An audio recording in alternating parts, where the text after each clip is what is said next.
So much of our life is dictated by our memory.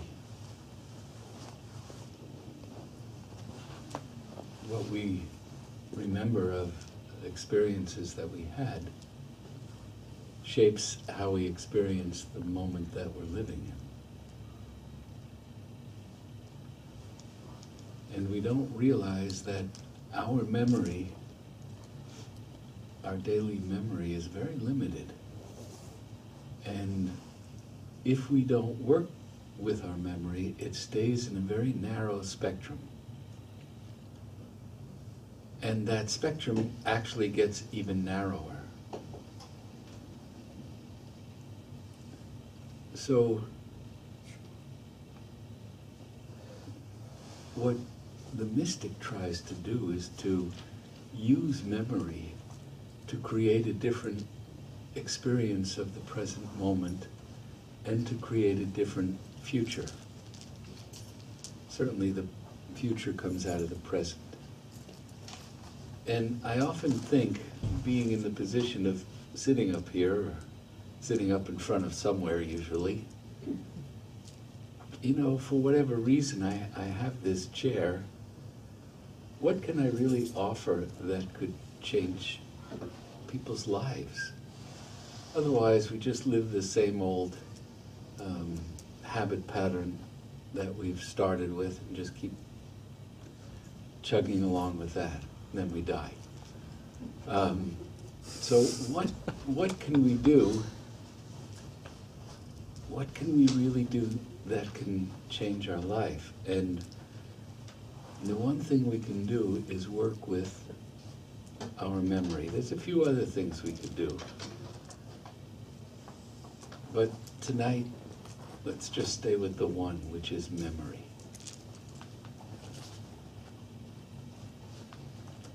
And there are people, if I say, well, do you remember when you were 10 years old? And you mention a certain grade at school and you struggle a little bit and think, oh yeah, I remember. I don't remember the name of the teacher, but I remember that teacher, and I was in 5th grade or whatever it is. And that's an accomplishment. Then if I said, well, what do you remember from when you were 5 years old? And you go back, 5 years old, where were we living? And you figure out where you were living and what was the feeling of the day, what was the feeling of your siblings or your parents or where you lived, and you might remember something in nature that was touched you. And you think, well, that's pretty good. Here I've lived so many years, 20, 50, 70, whatever it is, and I can go back and remember being 5. And then I said, well, what about 2.5? What do you remember from being 2.5? And first of all, the half throws everybody. It's hard enough to remember. And a few people say, well, I have just a glimpse of a memory, or 1.5, or whatever age. And then if I asked, well, what do you remember about being an infant? And maybe somebody has some memory, real or imagined. Probably imagined, because we have no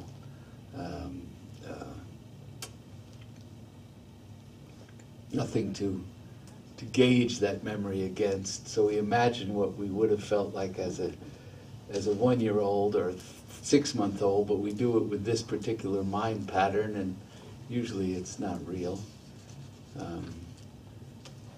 But if we can get the sense of memory of being an infant, we feel like we've really accomplished something. And yet, for the spiritual practitioner, that's where it begins. That's not the end of the accomplishment. You go all the way back, and that's where it begins. Then you make the leap to remembering beforehand. Now, quite frankly, if this is done without awareness, and if it's done inauthentically, if it's done with a lot of expectation and so on, it's imaginary, which is not bad, but it's just imaginary. We create, just like we did about being a 1-year-old, we create what we were based upon who we are. And it's not necessarily connected in that way. For example, if I said to you, how many people here have been to Uzbekistan? Okay, 2 of us. We're out. Okay? We can't answer this question. Everybody else. What's it like in Uzbekistan? Now, think for a moment. What's it like in Uzbekistan? Okay, what's the answer? What comes up? Now, there's no wrong answers, so this is not a geography quiz. What comes up? What do you do? What's happening in your mind? People interacting. Here or there? There. There, okay. People interacting. I'm looking at the map of the world, where it is. It's with the other stands. Kazakhstan, Tajikistan, Pakistan, Afghanistan, they're all there. Dry, desert, mountainous, okay. Hard. Carpets, wow. Colorful, okay.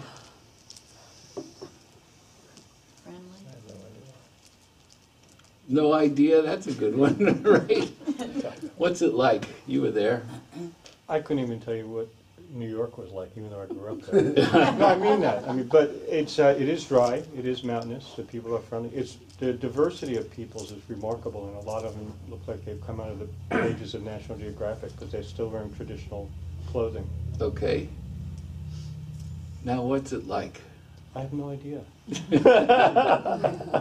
I'm not asking you anymore. Oh. It's an experience. That's what it's like. It's not what is the experience, it's an experience. How does it relate to being here tonight, that experience? Well, outwardly, the form of what happened relates to our form tonight.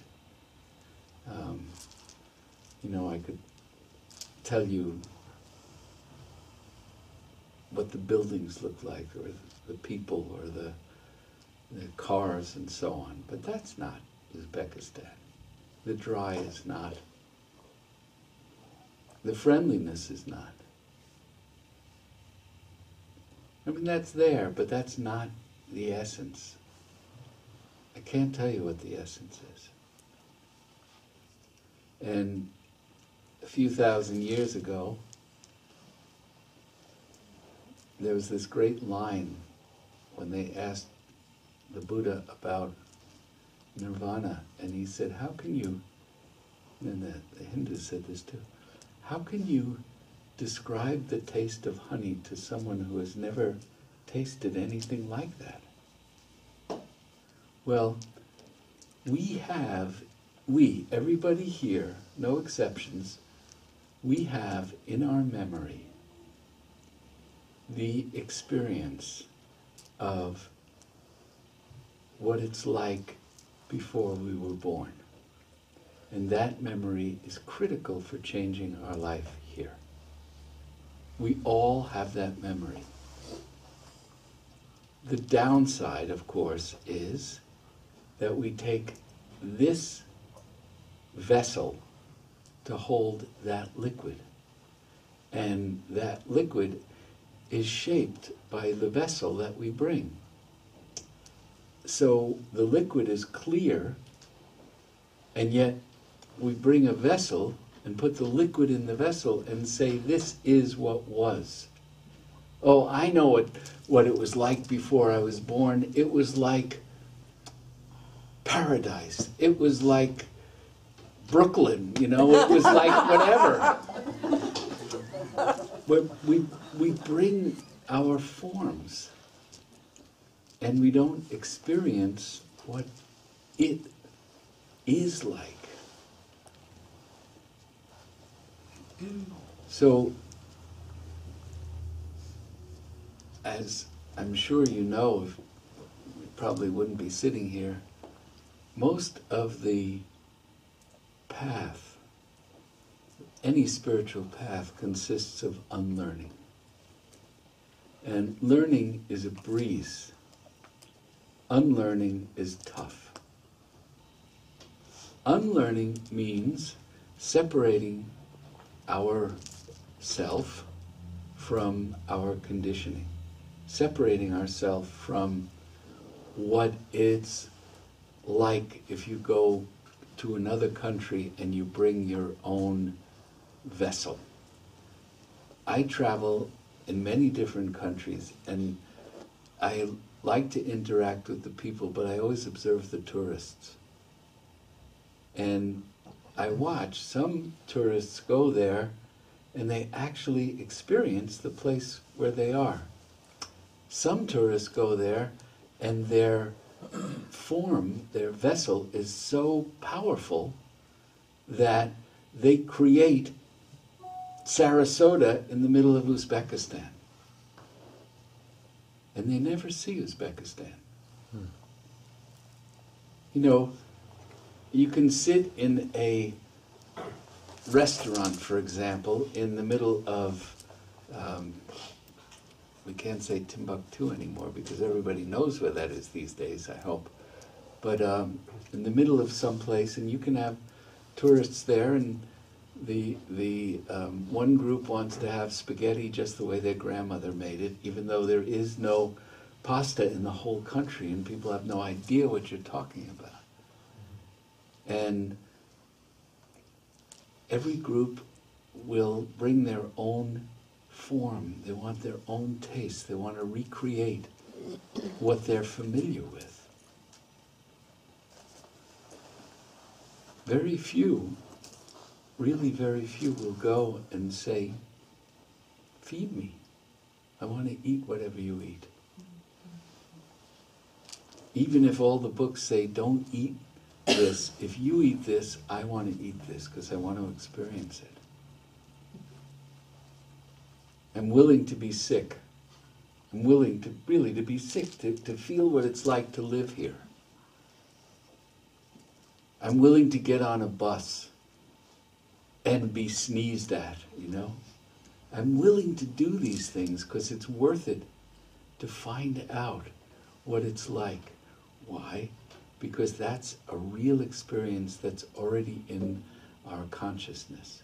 And when we connect to that, it changes us. Now, I'm not saying everybody has to go somewhere, but everybody has to ask themselves, what is my vessel? What is it that I'm so sure of, so attached to, that I can't remember what the reality is like of not being me? So when we talk about experiences before birth, what oftentimes people will imagine is that they're them before this. And if we speak about experiences after death, people imagine that they're them after this. And you say, but we have no other point of reference. How could we not imagine that? Well, we do have other points of reference. If we dare to let go of this point of reference. I remember, I tell this story over and over again, and I've told it sitting here at least 3 times, maybe 5. My teacher, Pir Vilayat, when he was a young man, was a mountain climber. And he liked climbing in the mountains, and he had a teacher. And his teacher was a great mountaineer. And they were scaling a cliff one day, and they were connected by rope. And he said it was frightening. It was a pretty sheer cliff, and he was hanging on, and there was one point that was the height of his fear. and he didn't have a secure hold, and he had 2 finger holds and a foothold, and he finally got a little niche that he could put his other foot in. And he felt, oh, phew. And his teacher said, now let go with your right foot. And he said, I didn't know where I was going. I didn't know what the next thing was, the next spot. I didn't know if there was anything. And he just stayed there, and the teacher said, no, let go with your right foot. And he said, I had just gotten comfortable. I had just felt secure. And he did let go and lifted up his foot, and sure enough, there was a perfect foothold, and he scaled up the rest of the cliff. But he said there was that moment when I let go with one foot. I didn't know where I was going. I was kind of dangling, and something happened. Something took over, and in that moment his foot found the next foothold. Well, if we want to have some experience free from our comfortable conditioning, then when we get to that point, we do have to let go with that foot. Now you say, when does that come? Well, it comes every day. These points are always available to us. There are many different methods of teaching, spiritual teaching. One method is to make the person you're teaching really uncomfortable. And there are teachers, I've been to them, I know some, and they would just berate people. And if they were here tonight, most of you would walk out of the room. And of course, when they die, everybody will say what a great teacher they were. But when they were alive, look, I had an incredible teacher, Sam Lewis, a prophet on earth, really, incredible human being. And I used to suggest to my friends that they come and see him, and they would go, man, he's crazy. You know, how could you, what, you follow him? He was this guy, today you read some of the things he left, he really was like a most remarkable incarnation. But he was not easy. You know, he was not what people had in their mind that a teacher should be. And if you wanted to learn from him, you had to take in the light and the darkness. Once you took it in, you could set the darkness aside. But you had to take it in. Oh my gosh, here's this guy who can channel God, and here are his issues, or her issues, whatever the case may be. But we demand of what we have created as a teacher that they be what we have created. We demand that if life wants to teach us, it has to be what we shape it to be. So, for example, there is the idea that if I was really, I don't mean me, I mean if any one of us were really growing on the spiritual path, we would be happy all the time.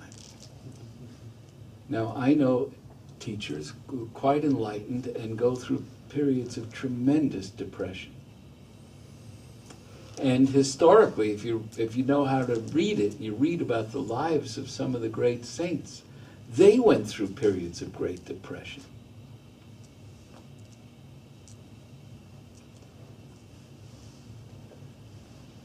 So we need to really, really, really think about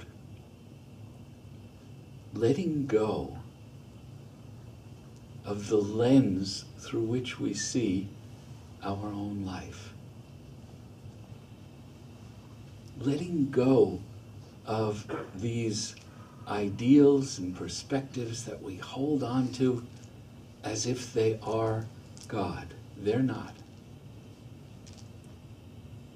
Today, in a quiet moment, I was thinking about human evolution.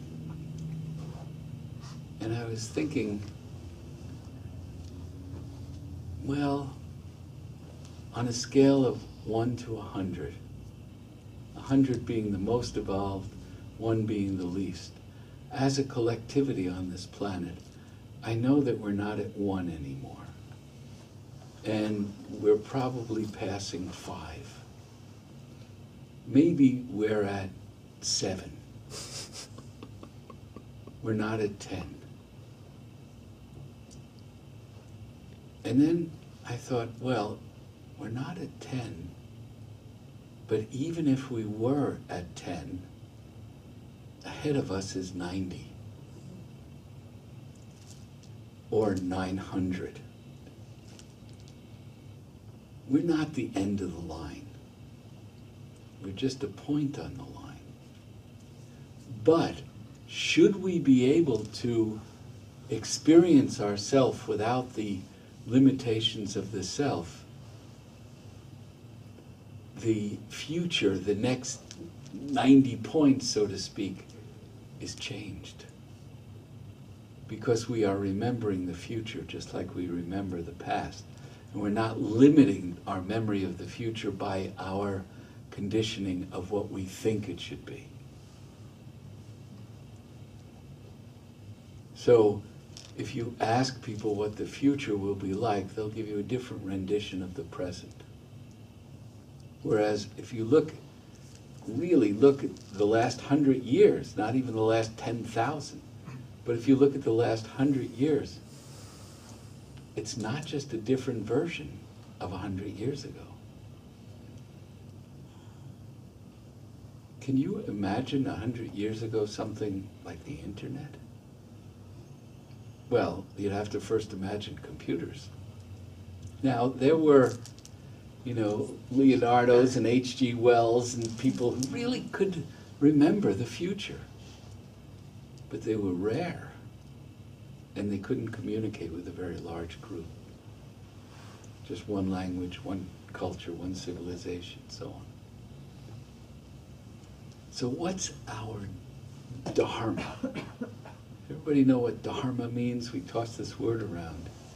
It means, what vow did I take before coming to earth? Dharma literally means duty. What's my duty? What promise did I make?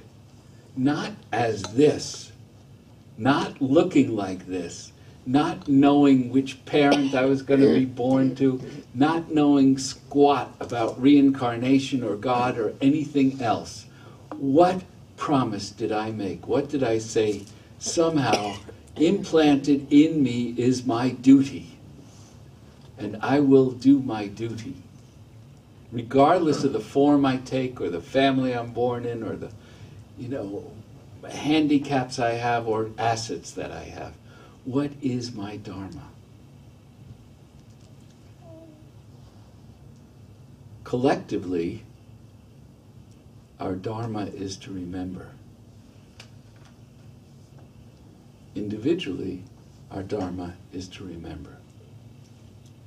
Many of you know, especially if you've been here on Thursday night, that for Sufis, there is one practice. It has different forms, but basically one practice. The practice is the practice of zikr. And zikr means remembrance, or to remember. And people say, oh, zikr, that's the repetition of this phrase or that phrase. La ilaha illallah, there's nothing but God. And all of that is true, but that's not remembering. That's using the this today to create more of the this today and to project our imaginations onto that. But the vow is to remember. The Dharma is to remember. What's karma? Karma is forgetfulness. The law of cause and effect. Dharma is to remember. To go beyond cause and effect. What's the cause and effect? I'm the cause, and my life is the effect of me, which is how most people live. When we start to practice life from the point of view of our duty, I'm not the cause anymore. And it changes. We become much more invisible, much more transparent, much more open to change, much less protected, much less guarded, much less defensive. Usually we become much less popular too. But that's a period that we go through. It's part, we call it purification because we kind of make it legitimate, but when you can't do this and remain popular. There's a point where, you know, we have a break with that need to be seen a certain way. And traditionally, in many of the mystical paths, there is a point when the aspirant will go and, for example, in Buddhism, they'll go and beg. And you become a beggar on the street. So you could be this kind of millionaire, and you have to just walk away from all of that and go onto the street with nothing and put your hand out and hope that somebody puts some food in it or some money in it. And it's not just Buddhism, this is the same thing that's done in Christianity. When we take vows of poverty and chastity and simplicity. And it's the same thing that's done in every faith in different forms. It's our period of purification from that which we think we are. You know, there's a great program today in this world. You can go to Thailand for as little as 2 weeks, even though they ask you to do it for about 4 minimum, and you become a monk. You shave your head, you shave your eyebrows, men and women, and you become a monk. You get up at 4 o'clock in the morning, you don't eat at night, and on and on and on. It's very popular. Maybe we should do that here. Okay. It's a way of surrendering. We have it more difficult in the West because we were trained since birth to be an individual. Now, that's very good in certain things. We're good entrepreneurs. But it's not so good in other things, which is getting away from our own ego. So, how do Sufis fulfill this vow? How do they go through the purification, the not popular part? Well, traditionally, it's not done so much anymore, but traditionally, there is a period when the aspirant will go into the world and be contrary to everything that they experience. So these are the ones that come up and say, you ugly, you one, ugly one, come here. And everybody just runs away from them like they're the plague, which they are. Because they're learning to live without the constraints of ego. Now, is that the end? No, they don't stay like that for their life. They come to a certain point, and then their guide, or God, or themselves will say, oh, this is done. I'm not carrying that anymore. Then what? And this, I know people who've been through this. Then they become the most refined, most kind, most polite human beings. Why?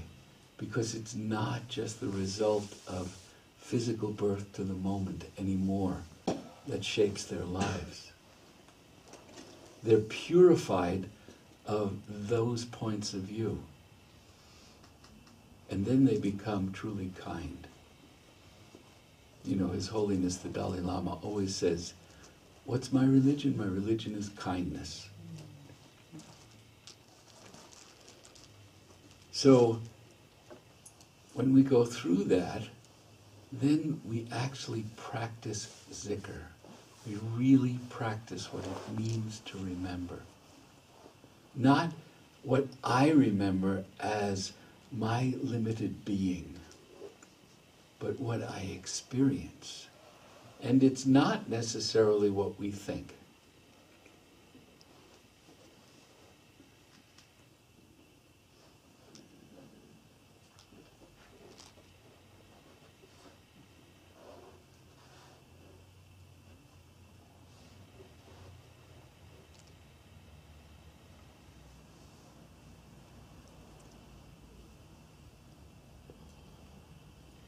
There's an interesting story, a Mullah Nasruddin story. And it, like most of the stories, has humor. Mullah Nasruddin was theoretically a fictional Sufi who lived in Akşehir in Turkey. And he was a combination of a humorist, a humanitarian, and one of these backwards people that I spoke about a moment ago. And one day, he went into the local bath, hammam, or spa, if you will, and he was dressed in rags, just dirt, covered with dirt, someone who really the cat had just dragged in. And he walked in and he said, "I want service. I want a bath. I want my toenails done. I want my hair done." And everybody's looking at him, and he obviously doesn't have any money or anything. And the first guy says, "Well, I have appointments right now. I can't take you." And on and on and on. It goes through 4, 5, 6 people, and they all have excuses. And finally, the guy who's the lowest one on the ladder realizes that he has to do it, and he grudgingly and grumpily gives him this bath, just mean to him at every different treatment that's part of the package. At the end of it, Mullah Nasruddin pays the bill, which was 1 coin, turns to the guy who washed him and gives him 100 coins as a tip. Everybody's astounded. It's a lot of money. Like if you paid somebody $10 and gave him a $1,000 tip. And he walked out. And they're just dumbfounded. The next day he comes back, and he's wearing really nice clothing. And he said, I want a bath. And they all run, my turn, and you know, and they give him this service with rose water and unguents for the hair and so on, and they clean his toes in between his teeth. And at the end of the session, they all line up, and he gives them the 1 coin for the service and the equivalent of 1 penny as a tip. And they're just looking at him. Finally, one of them says, "Yesterday you came in dressed in rags and you gave us this huge tip. Today you come in all your finery and you give us this 1 little penny as a tip." And Nasruddin looks at him and he says, "Oh yeah, yesterday's tip was for today. Today's tip was for yesterday." Now it's a funny story, but that story is about remembrance. That story is about everything that I've spoken about tonight.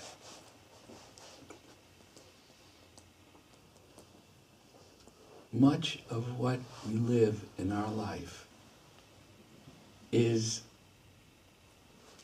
the effect of not being able to see the difference between what was for yesterday that we're experiencing today and what was for today that we experienced yesterday. And the only way to do it is to look with different eyes than the eyes we look with every day. So when they said to Romeo, "What do you see in Juliet?"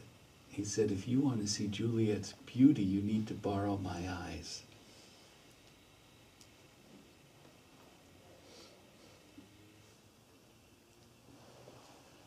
We all view our life in certain ways. We've become accustomed to viewing our life in certain ways. But we're on the cliff, and we're being asked, let go with that foot. There'll be another hold somewhere.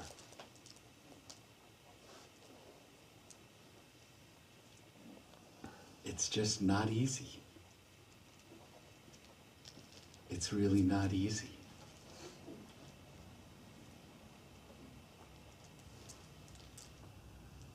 But we all made a promise. Everybody in this room made a vow, a pledge, before coming here, before we were this agglomeration of very short memories. We made this vow at the level of the soul. What's the soul? The soul is dissolution. No form. No consciousness.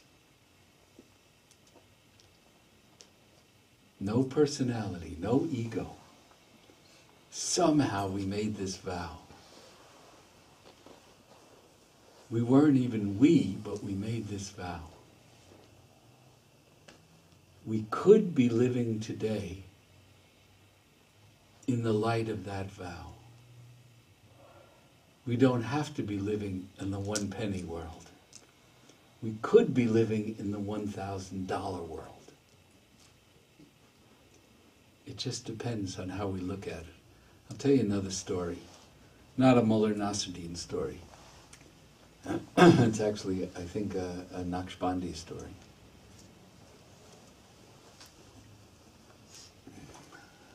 Unfortunately, I don't remember it, so give me a second. I know the story, I just don't remember what it was about. It happens, you know. Memory is funny.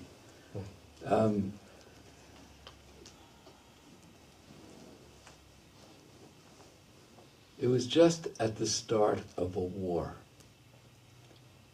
And there were two armies. And they were facing each other across the field. Thousands of people on one side, thousands of people on the other side, everybody armed to the hilt, screaming their slogans and waving their flags, just like today. And there was a holy man who came there and he saw it.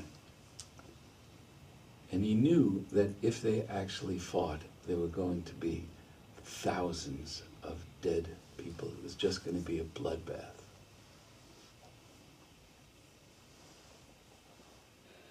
So he called the two generals of the opposing armies together. He said, what are you fighting about? And one said, well, there's that piece of land, and we know that it's ours because, and he listed all the reasons why they knew it was theirs. The other general said, no, that land is ours. and listed all the reasons why they knew it was theirs. And the holy man stopped for a second, and he said, you know, you just have different points of view about the same thing, which made them even more angry. Nobody likes to hear this. And if you're thinking this is a parallel between Israel and Palestine, certainly not. Well, maybe it is, but be that as it may. He said, I can prove something to you. Line up your armies, one behind each other, so there's one long line. They did that. And he said, I'm going to show you something. And I want you to let everybody stick their head out from in front of the guy in front of them and watch me. But until I'm there, you have to, both sides have to close your eyes. The two armies lined up, and he screamed, okay, everybody close your eyes. And they all closed their eyes. And he said, now. And they opened their eyes, and he said, okay, close your eyes. Everybody have the picture? You got it, Seven? Okay. They closed their eyes, and when they opened their eyes, he had changed his robe. He was now wearing a white robe. And he said to them, what color robe am I wearing?